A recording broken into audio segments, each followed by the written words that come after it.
మనిషి చచ్చిపోయేలోపు ఒక్కసారైనా చూడవలసిన దేవాలయం సంగమేశ్వరం. మీరు ఎక్కడైనా శివాలయం వెళ్ళినప్పుడు రాయితో శివలింగం కనిపిస్తుంది, కానీ ఇక్కడ మాత్రమే వేప ముద్దుతో శివలింగం ఉంటుంది.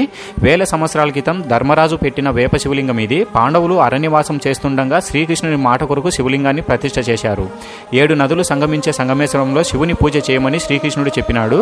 శివలింగం తీసుకురమ్మని భీమునికి కాశీకి పంపాడంట. ఎంతసేపటికి భీముడు రాకపోవడంతో సమయం దాటిపోతుందని అక్కడే ఉన్న వేప చెట్టును నరికి శివలింగంగా మార్చి ప్రతిష్ఠించి పూజలు చేశారట. కాశీ నుంచి శివలింగాన్ని తెచ్చిన భీముడు కోపంతో తెచ్చిన శివలింగాన్ని విసిరేశాడు. భీముని కోపంలో అర్థం ఉందని ధర్మరాజు మొదట నువ్వే పూజ చేయమని భీముడు చెప్పాడంట. వేల సంవత్సరాల క్రితం ప్రతిష్ఠించిన వేప శివలింగం ఇప్పటికీ చెక్కు చెదరకపోవడం చాలా వింత. శ్రీశైలం డ్యాం నిర్మాణంలో ఎక్కువ కాలం నీటిలో మునిగిపోతుంది. డ్యాం నిర్మాణం తర్వాత 23 సంవత్సరాలు నీటిలోనే ఉంది. సంగమేశ్వరాలయం ఉందనే విషయాన్ని కూడా జనం మర్చిపోయారు. 2003 శ్రీశైలం డ్యాంలో నీరు తగ్గిపోవడంతో పూర్తిగా బయటపడింది. వీడియో అయితే ఒక లైక్ చేయండి.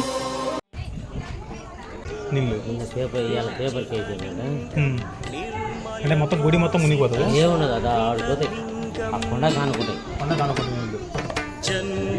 అంటే సంవత్సరానికి 25 అడుగుల నీళ్ళు.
తత్ప్రణమామి సదా శివలింగం అష్టదళో పరివేష్టితలింగం సర్వసముద్భవ కారణలింగం